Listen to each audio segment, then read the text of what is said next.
ఉగాది మరియు రంజాన్ సందర్భంగా హరీష్ అకాడమీ అందిస్తోంది అన్ని ఆన్లైన్ కోర్సులపై discount offers. Group 2, SI, constable, GPO, JLM code jobs మరియు జేఎల్డిఎల్ ఫుల్ కోర్స్ ఏదైనా ₹699 మాత్రమే. కోర్స్ వాలిడిటీ 6 నెలలు. ఈ ఆఫర్ మార్చి 16 నుండి మార్చి 22 వరకు మాత్రమే. సులభంగా జాబ్ సాధించే విధంగా లెజెండరీ ఫ్యాకల్టీచే రూపొందించబడిన standard and updated online classes. 3 లక్షల మందికి పైగా పర్చేస్ చేసిన ఆన్లైన్ క్లాసెస్. మరెందుకు ఆలస్యం? వెంటనే హరీష్ అకాడమీ యాప్ ను డౌన్లోడ్ చేసుకోండి. విజయం సాధించండి. Harish the best academy. Phone 8341116915.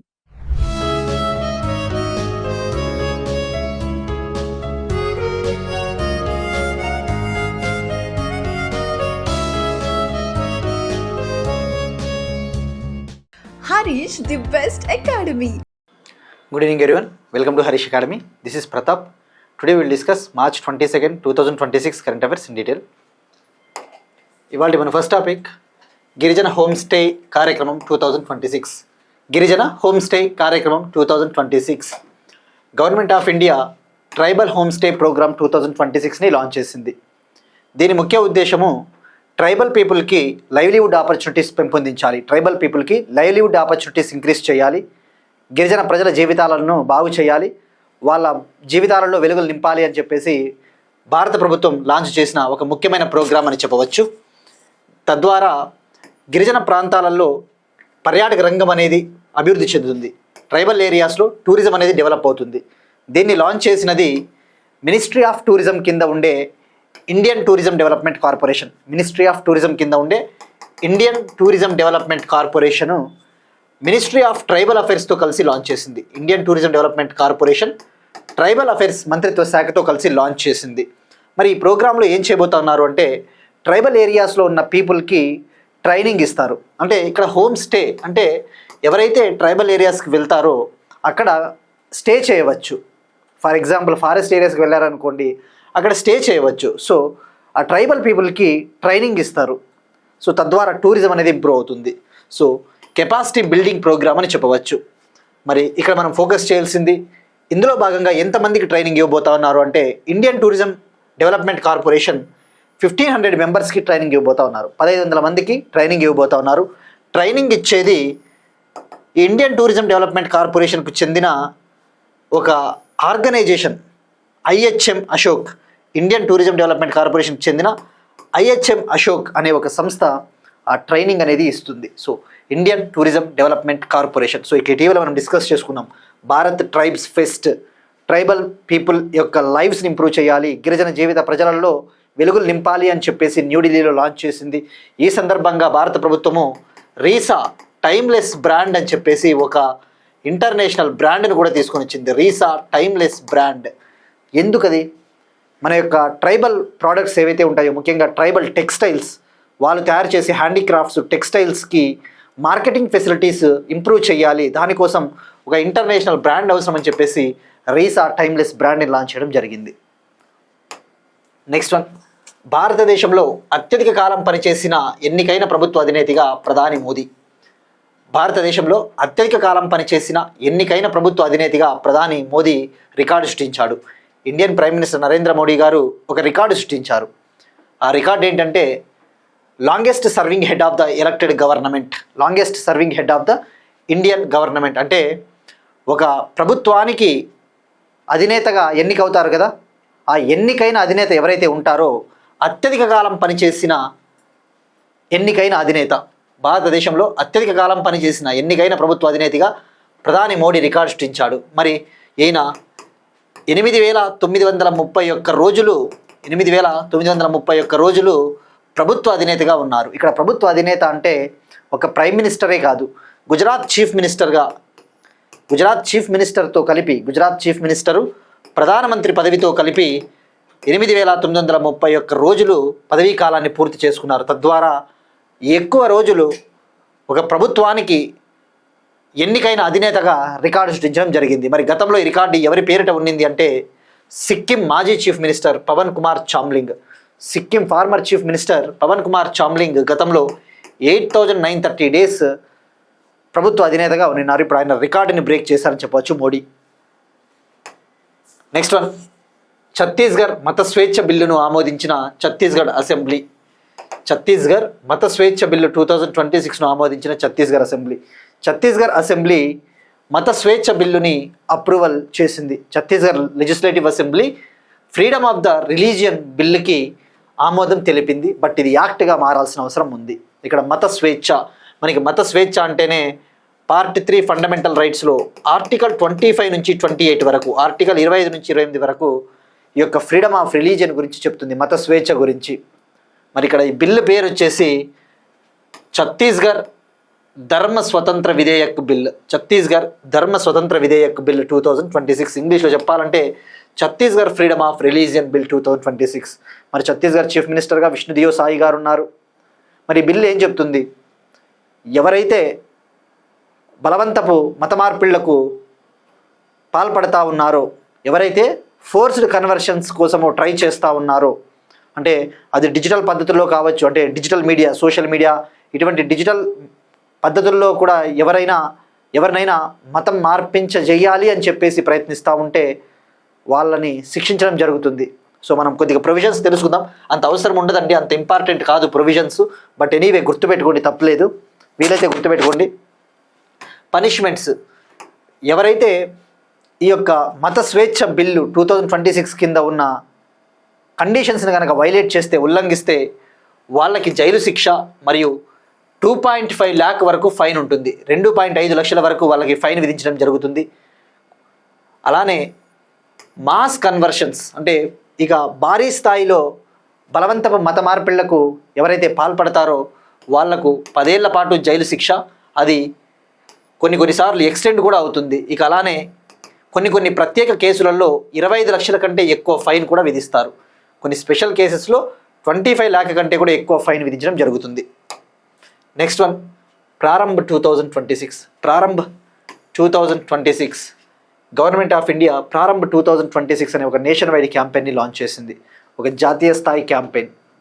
మరి ఈ క్యాంపెయిన్ ముఖ్య ఉద్దేశం ఏంటి అంటే, April 1, 2026 నుంచి ఇన్కమ్ ట్యాక్స్ యాక్ట్ 2025 అమల్లోకి రాబోతోంది. April 1, 2026 నుంచి కొత్త ఇన్కమ్ ట్యాక్స్ యాక్ట్ అమల్లోకి రాబోతోంది. సో ఈ ఇన్కమ్ ట్యాక్స్ యాక్ట్ 2025 పట్ల ప్రజలకు, ముఖ్యంగా ట్యాక్స్ పేయర్స్కి అవగాహన తీసుకురావాలి. ట్యాక్స్ పేయర్స్కి ఈ యొక్క యాక్ట్లో ఉన్న ప్రొవిజన్స్ ఏవైతే ఉంటాయో, నిబంధనల పట్ల అవగాహన తీసుకురావాలి అని చెప్పేసి ఈ యొక్క క్యాంపెయిన్ని లాంచ్ చేయడం జరిగింది.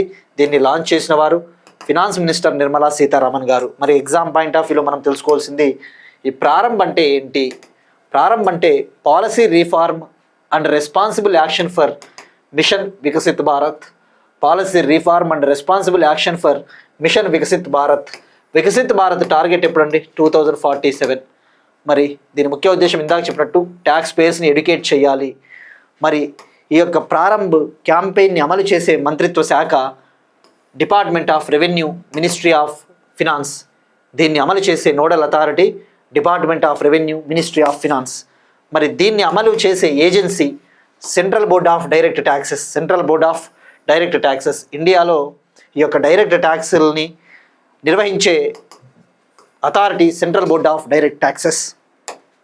నెక్స్ట్ వన్, వాట్సాప్ తరహాలో స్వదేశీ మెసెంజర్ హైప్డ్ సంవాదిని. వాట్సాప్ తరహాలో స్వదేశీ messenger hyped Samvadini. Hyped Samvadini messaging app. మనకి ఏ విధంగా అయితే వాట్సాప్ ఉందో అలానే మనకంటూ ఒక స్వదేశీ మెసెంజింగ్ యాప్ కావాలి అని చెప్పేసి ఒక డొమెస్టిక్ మెసెంజర్ యాప్ని లాంచ్ చేయడం జరిగింది. దాని పేరు హైప్డ్ సంవాదిని. దీన్ని లాంచ్ చేసిన సంస్థ all India council for technical education. All India council for technical education ఇది డిపార్ట్మెంట్ ఆఫ్ ఎడ్యుకేషన్ కింద ఉంటుంది, ministry of education. All India council for technical education దీన్ని లాంచ్ చేసింది. మరి all India council for technical ఎడ్యుకేషన్లోని ఏ విభాగం లాంచ్ చేసింది అంటే అనువాదిని విభాగం. అనువాదిని డిపార్ట్మెంటు పూర్తి స్వదేశీ సాంకేతిక పరిజ్ఞానంతో వాట్సాప్ తరహాలో హైప్డ్ సంవాదిని మెసెంజరు, అలానే ఒక దేశీ AI జెన్జీ కీబోర్డుని అందుబాటులోకి తీసుకుని వచ్చింది.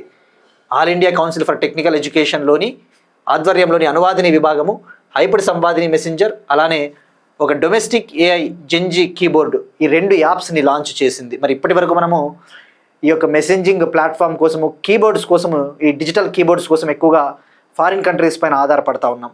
సో దానివల్ల ఏమవుతుంది, మనకి సైబర్ రిస్కులు, ఇప్పుడు మనం చూస్తా ఉన్నాం వాట్సాప్ ద్వారా మనకి కొన్ని సైబర్ రిస్కులు కూడా ముప్పు పొంచి ఉంటాయి.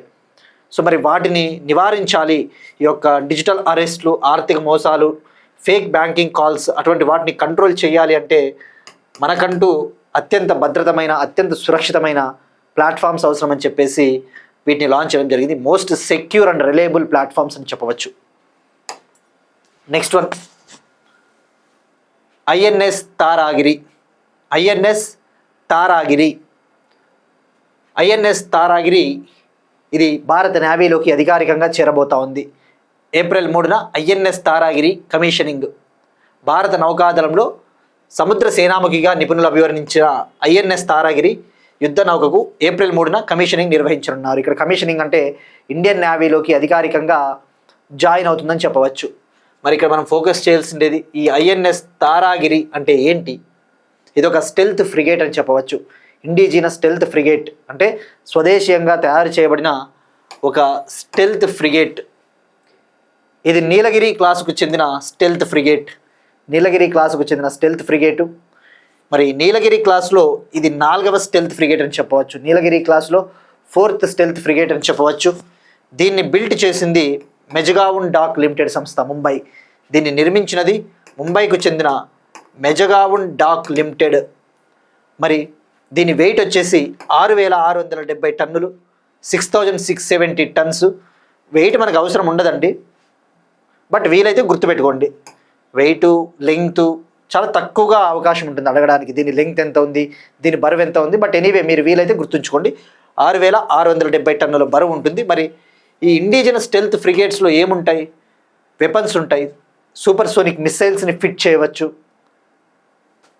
సో భారత నౌకాదళంలో ఇది ఏప్రిల్ 3న అధికారికంగా చేరబోతూ ఉంది. సో ఇక్కడ గుర్తుపెట్టుకోండి, నీలగిరి క్లాసుకు చెందిన స్టెల్త్ ఫ్రిగేట్. నెక్స్ట్ వన్, కేరళలో షిగెల్లా కలకలం. కేరళలో షిగెల్లా కలకలం. Out break of Shigella disease in Kerala. Out break of Shigella disease in Kerala. మనకి డిసీజెస్, వ్యాధుల విషయానికి వస్తే వ్యాధులు అనేవి చాలా ఇంపార్టెంట్. ఆ వ్యాధులు వార్తల్లో ఉన్నప్పుడు మనం తెలుసుకోవాల్సింది 1 by 1. ఈ వ్యాధి అనేది, ఈ డిసీజ్ అనేది బ్యాక్టీరియల్ డిసీజా, పారాసైటిక్ డిసీజా, వైరల్ ఇన్ఫెక్షనా, ప్రోటోజోవా డిసీజా, అటువంటివి తెలుసుకోవాలి. సిమ్టమ్స్ ఏంటి, ఇది ఎలా వ్యాప్తి చెందుతుంది, అలాంటి బేసిక్ డీటెయిల్స్ తెలుసుకోవాలండి. సో మరి ఈ షిగెల్లా అనేది ఇది ఒక బ్యాక్టీరియల్ ఇన్ఫెక్షన్. బ్యాక్టీరియా ద్వారా వస్తుంది. షిగెల్లా అనే ఒక బ్యాక్టీరియా ద్వారా వచ్చే ఒక కంటాగియస్ డిసీజ్, అంటే అంటువ్యాధి అని చెప్పవచ్చు. కంటాగియస్ డిసీజ్, అంటువ్యాధి. దీన్నే షిగెల్లోసిస్ అని కూడా పిలుస్తారు. షిగెల్లోసిస్. ఇప్పుడు కేరళలోని కోజికోడ్ డిస్టిక్లో ఈ షిగెల్లా డిసీజు కలకలం రేపుతూ ఉంది. ఒక 3 ఏళ్ల చిన్నారి కూడా మరణించింది. సో మనం ఎగ్జామ్ పాయింట్ ఆఫ్ వ్యూ తెలుసుకోవాల్సింది, ఎక్కడ ఈ వ్యాధి కలకలం రేపుతూ ఉంది, మరి దీని యొక్క సిమ్టమ్స్ ఏంటి. దీన్నే షిగెల్లోసిస్ అంటారు. ఇది ఒక gastro intestinal infection. Gastro intestinal infection అంటే మన పొట్టకు సంబంధించిన ఒక ఇన్ఫెక్షన్. మరి ఇది ఎలా వ్యాప్తి చెందుతుందంటే కలుషితమైన నీరు, ఆహారం తీసుకున్నప్పుడు ఇది వ్యాప్తి చెందుతుంది. కంటామినేటెడ్ ఫుడ్, వాటర్ని మనము తీసుకున్నప్పుడు ఇది వస్తుంది. మరి లక్షణాల విషయానికి వస్తే symptoms diarrhoea, fever, abdominal pain అంటే ఏంటి, కడుపు నొప్పి, వామిటింగ్, ఫ్యాటిగ్ అంటే అలసట, ఇటువంటివి. సో ఇక్కడ గుర్తుపెట్టుకోవాల్సింది, ఇది ఒక కంటాగియస్ డిసీజ్, అంటువ్యాధి అని గుర్తుపెట్టుకోండి. బ్యాక్టీరియల్ ఇన్ఫెక్షన్ అనే విషయం గుర్తుపెట్టుకుంటే సరిపోతుంది మనకి. Next one, blue voice app. Pondicherry university blue voice అనే ఒక మొబైల్ యాప్ని లాంచ్ చేసింది. దీన్ని మత్స్యకారుల కోసం, తీర ప్రాంతంలోని మత్స్యకారుల కోసం దీన్ని లాంచ్ చేయడం జరిగింది. తీర ప్రాంత మత్స్యకారుల కోసం లాంచ్ చేసింది, అంటే కోస్టల్ ఫిషర్మెన్ కోసం లాంచ్ చేసింది. దీని ముఖ్య ఉద్దేశము ఈ యొక్క తీర ప్రాంతంలో నివసించే మత్స్యకారులకి అవసరమైన వెదర్ అప్డేట్స్, అవసరమైన వాతావరణ సమాచారాన్ని అందించాలి అని చెప్పేసి వాళ్ళ యొక్క జీవన ప్రమాణాలను పెంపొందించడం కోసం లాంచ్ చేయడం జరిగింది. ఈ కోస్టల్ ఫిషర్మెన్ ఎవరైతే ఉంటారో వాళ్ళకి రియల్ టైంలో వెదర్ అప్డేట్స్ ఇవ్వడం కోసం లాంచ్ చేయడం జరిగింది. సో గుర్తుపెట్టుకోండి, దీని పేరు వచ్చేసి blue voice app. Blue voice app. Next one, Nepal యొక్క మొట్టమొదటి ట్రాన్స్జెండర్ మహిళా ఎంపీ. నేపాల్ యొక్క మొట్టమొదటి ట్రాన్స్జెండర్ మహిళా ఎంపీ. నేపాల్లో ఫర్ ద ఫస్ట్ టైం తొలిసారిగా ఒక ట్రాన్స్జెండర్ ఉమెన్ ఎంపీగా ఎలక్ట్ అయింది. మరి ఇటీవల మనం చూసుకుంటే నేపాల్ విషయానికి వస్తే ఇటీవలే రాష్ట్రీయ స్వతంత్రతా పార్టీ విన్ అయింది. రాష్ట్రీయ స్వతంత్రతా పార్టీ నేపాల్. మరి ఇక్కడ ఆమె పేరేంటి? నేపాల్ యొక్క మొట్టమొదటి ట్రాన్స్జెండర్ మహిళా ఎంపీ. ఆమె పేరు భూమికా శ్రేష్ఠ. భూమికా శ్రేష్ఠ. ఈమె LGBTQ రైట్స్ యాక్టివిస్ట్ కూడా, అంటే లెస్బియన్, గే, బైసెక్షువల్, ట్రాన్స్జెండర్, క్వీర్ హక్కుల యాక్టివిస్ట్.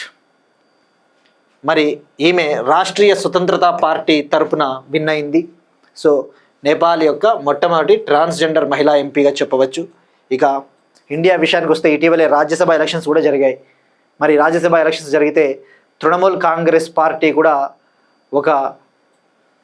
ఒక పర్సన్ని ఎంపీగా నిలబెట్టింది. ఆమె రాజ్యసభకి ఎన్నికైంది. మేనకా గురుస్వామి భారతదేశపు మొట్టమొదటి ట్రాన్స్జెండర్ ఎంపీ అని చెప్పవచ్చు. భారతదేశపు మొట్టమొదటి ట్రాన్స్జెండర్ మహిళా MP. India's first transgender LGBTQ MP అంటే మేనకా గురుస్వామి. ఏ పార్టీ తరఫున రాజ్యసభకి ఎంపిక అయిందంటే Trinamool Congress west Bengal. Trinamool Congress west Bengal. Next one, sports.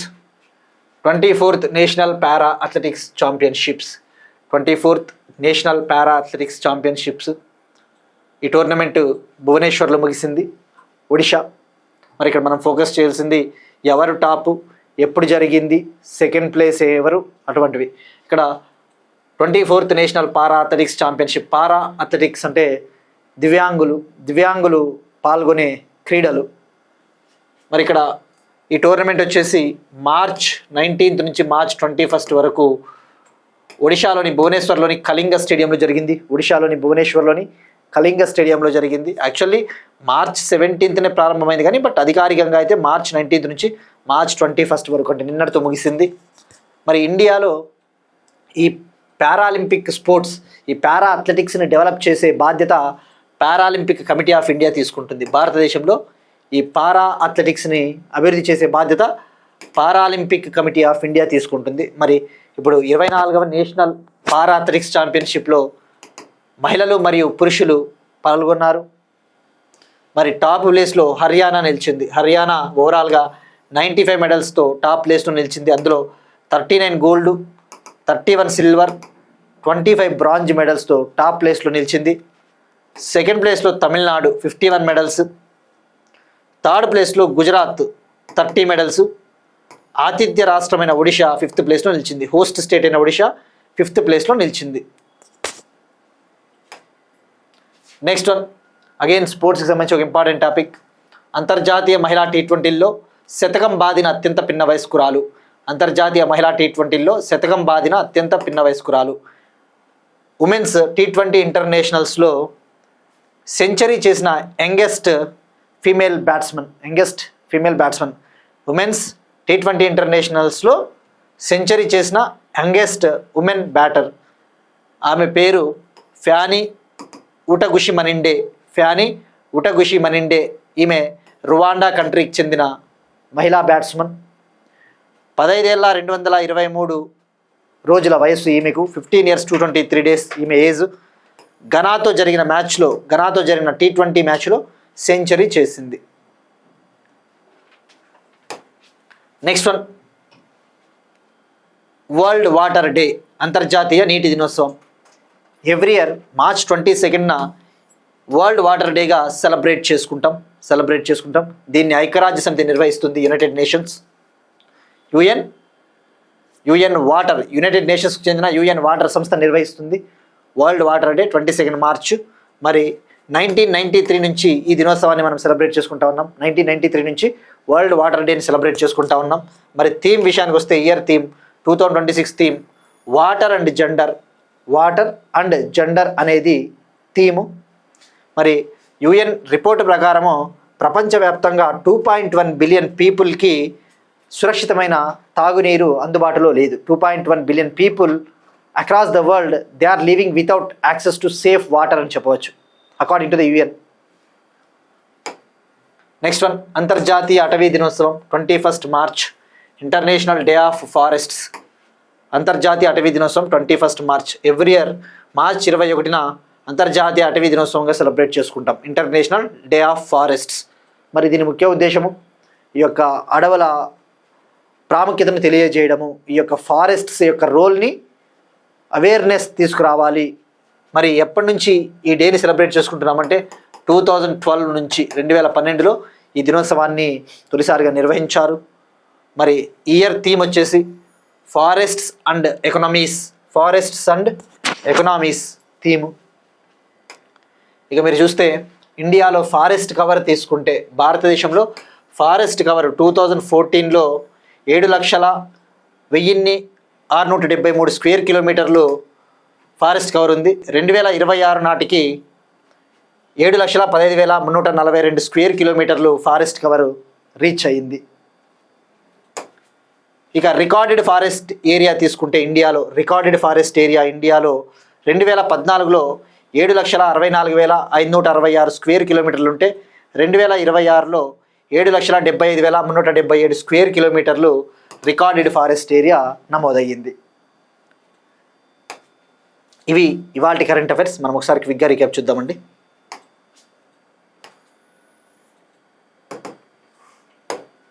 గిరిజన హోమ్ స్టే కార్యక్రమం 2026 దీన్ని లాంచ్ చేసిన మంత్రిత్వ శాఖలు tribal affairs ministry, tourism ministry. భారతదేశంలో అత్యధిక కాలం పనిచేసిన ఎన్నికైన ప్రభుత్వ అధినేతగా ప్రధాని మోడీ, 8,931 రోజులు ఇతను పదవీ కాలంలో ఉన్నాడు. ఛత్తీస్గఢ్ మత స్వేచ్ఛ బిల్లు 2026ను ఆమోదించిన Chhattisgarh assembly. Chhattisgarh Dharma Swatantra Vidheyak bill 2026. Prarambh 2026 nationwide awareness campaign on the income tax act 2025. April 1, 2026 నుంచి ఇన్కమ్ ట్యాక్స్ యాక్ట్ 2025 అమల్లోకి రాబోతున్న సందర్భంగా దేశవ్యాప్తంగా ట్యాక్స్ పేయర్లకు అవగాహన కల్పించడం కోసం జాతీయ స్థాయి ప్రచార కార్యక్రమం. వాట్సాప్ తరహాలో స్వదేశీ మెసెంజర్ హైప్డ్ సంవాదిని లాంచ్ చేసిన all India council for technical education, department of education, ministry of education. INS Taragiri April 3న ఐఎన్ఎస్ తారాగిరి కమిషనింగ్. ఇది స్వదేశీ స్టెల్త్ ఫ్రిగేటు, నీలగిరి క్లాస్కి చెందిన 4వ స్టెల్త్ ఫ్రిగేటు. దీన్ని నిర్మించినది మెజగావున్ డాక్ లిమిటెడ్, ముంబై. కేరళలో షిగెల్లా కలకలం, out break of Shigella in Kerala. దీన్నే షిగెల్లోసిస్ వ్యాధిగా కూడా పిలుస్తారు.